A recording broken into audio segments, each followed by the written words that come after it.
आजचा दिवस म्हणजे राज्यासाठी आणि राष्ट्रवादीसाठी काळा दिवस म्हणून आमच्या समोर आलेला आहे.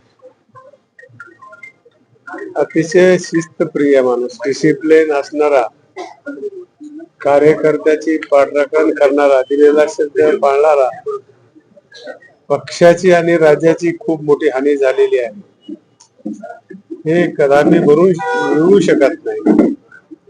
सर्वसामान्याची कदर करणारा, योग्य माणसाला न्याय देणारा, अशी दादाची ओळख होती. आम्हाला बोलावं असं वाटत नाही, आम्हाला शब्द फुटत नाही. संजय बनसोडे सारख्या माणसाला लातूरमध्ये मंत्रीपद केलं.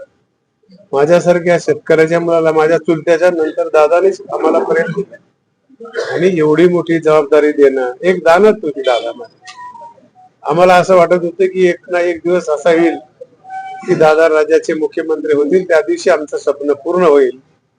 पण ते काळानं होऊ दिलं नाही. आम्ही कोणत्या शब्दात श्रद्धांजली दादाला व्हावं? आमच्याकडे शब्द नाहीत आहे. आमचा पक्ष आणि महाराष्ट्र राज्य एका कर्तृत्वान नेत्याला मुकलेला आहे, एवढंच या निमित्तानं सांगतो. माझ्या वतीनं, माझ्या कुटुंबियाच्या वतीनं आणि तमाम लातूरकरांच्या वतीनं नीतीने माझ्यावर असली पाळी का मी मला कळलं गेलं. या ठिकाणी श्रद्धांजली अर्पण माझे 2 शब्द समोर. आजचा दिवस महाराष्ट्रासाठी आणि आमच्या राष्ट्रवादी परिवारासाठी काळा दिवस असं या ठिकाणी मी मानतो. विश्वास बसत नाही की दादा आमच्यामध्ये नाहीत, शब्दही फुटत नाहीत. दादांच्या अनेक आठवणी आम्हाला त्या ठिकाणी आहेत, पण नीतीला काय मानणं होतं माहित नाही. सकाळी 9:15 वाजता बातमी माझ्या कानावरती त्या ठिकाणी आली. विश्वासही बसत नव्हता.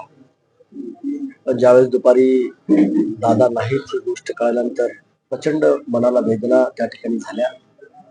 आताच संभाजी भैयांनी त्यांच्या आठवणी त्या ठिकाणी सांगितल्या. रात्री आणि संभाजी भैयांचं जवळजवळ 10 ते 15 मिनिटं बोलणं त्यांचं त्या ठिकाणी झालं होतं आणि मलाही परवा त्यांचा फोन त्या ठिकाणी आला होता आणि माझंही जिल्हा परिषद पंचायत समितीच्या निवडणुकी संदर्भामध्ये सविस्तर चर्चा त्या ठिकाणी, शेवटची चर्चा माझी दादांची त्या ठिकाणी झाली होती. मला सर्वांना माहित आहे, मी कार्यकर्त्यातून आमदार झालो, मंत्रिपदापर्यंतची संधी मला त्यांनी त्या ठिकाणी प्राप्त करून दिली आणि म्हणून असा दिलदार मनाचा नेता आज आमच्यामध्ये त्या ठिकाणी नाही, ही आम्हाला म्हणजे भयानक म्हणजे अशा वेदना देणाऱ्या त्या ठिकाणच्या आहेत. मी लातूर जिल्ह्याच्या वतीनं त्यांना भावपूर्ण विनम्र असं अभिवादन या ठिकाणी करतो आणि त्यांच्या सर्व कुटुंबियांना या दुःखातून सावरण्याची शक्ती मिळो अशी सुद्धा मी प्रार्थना करतो. तर हा विश्वास न बसणारी घटना आहे आज देखील आणि अजून देखील. ह्याच्यावर काय बोलावं असं म्हणजे आज शब्दच नाही. दादांचं फार जवळून माझे संबंध त्या ठिकाणी आले. म्हणजे एक दिलदारपणा काय असतो. मला आठवतंय की ज्यावेळेस दादा उपमुख्यमंत्री असताना, म्हणजे उद्धव साहेबांसोबत सरकारमध्ये असताना, मी आंबुलगा कारखान्याच्या विषयाच्या अनुषंगाने दादांकडे गेलो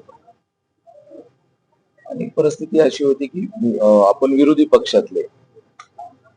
त्यावेळेस त्यांनी जे नेतृत्वाचा एक दिलदारपणा असतो, त्यांनी सांगितले की हा कारखाना निलंगेकरांनी उभा केलाय, जरी ते विरोधी पक्षात जरी असले तरी त्यांच्या कुटुंबातले सदस्य त्यांच्यापर्यंत ते द्यायला पाहिजे आणि ते असं जर नाही केलं तर फार चुकीचं ठरणार आहे. दिलदारपणात सदैव आमच्या पाठीशी एक खंबीरपणे आणि मला असं जाणवतं व्यक्तिशत महाराष्ट्रात एकमेव नेतृत्व असेल की ज्यांनी रागवलं तरी त्या गोष्टीबद्दल कधीच मनामध्ये वाटलं नाही. तो अधिकार हक्कच वाटायचा आणि फार मोठी पोकळी ही महाराष्ट्रामध्ये निर्माण झाली. आज संपूर्ण महाराष्ट्रभर राष्ट्रवादी परिवारासाठी काळा दिवस आहे. विश्वास न बसणारी घटना आज घडली. राज्याचे उपमुख्यमंत्री, राष्ट्रवादी काँग्रेस पक्षाचे राष्ट्रीय अध्यक्ष, आमचे नेते नव्हे तर आमच्या राष्ट्रवादीसाठी देवदूत असलेले माननीय नामदार अजितदादा पवार साहेब यांचं विमान अपघातामध्ये दुःखद निधन झालेलं आहे. आणि संपूर्ण महाराष्ट्राला एक शिस्तीचं बोगटा असलेलं नेतृत्व, कामासाठी गती असलेलं नेतृत्व आणि प्रशासनावरती पकड असलेलं नेतृत्व आज महाराष्ट्र राज्यानं हरवलेलं आहे. निश्चितपणानं त्यांच्याकडून कार्यकर्ता म्हणून अनेक गोष्टी आम्ही शिकलो. नव्हे तर आम्हा सर्व राष्ट्रवादी परिवाराची ते या राज्याच्या सर्वोच्च पदावरती बसावेत ही मनोमन इच्छा आमच्या सर्वांची अधुरी राहिली. नीतीला ते मान्य नव्हतं.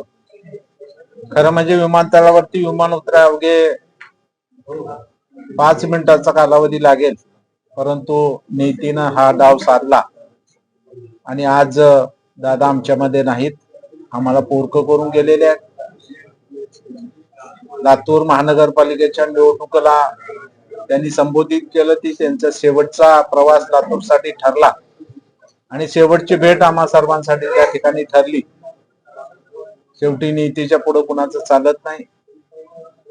मराठवाड्यातल्या, महाराष्ट्रातल्या तमाम शिक्षक बंधू भगिनी कर्मचाऱ्यांच्या वतीनं, महाराष्ट्र राज्य राष्ट्रवादी शिक्षक संघाच्या वतीनं, काळे परिवारच्या वतीनं मी त्यांना भावपूर्ण श्रद्धांजली अर्पण करतो आणि राष्ट्रवादी परिवाराला या दुःखातून सावरण्याची शक्ती ईश्वर देवो अशी मी प्रार्थना या निमित्तानं करतो.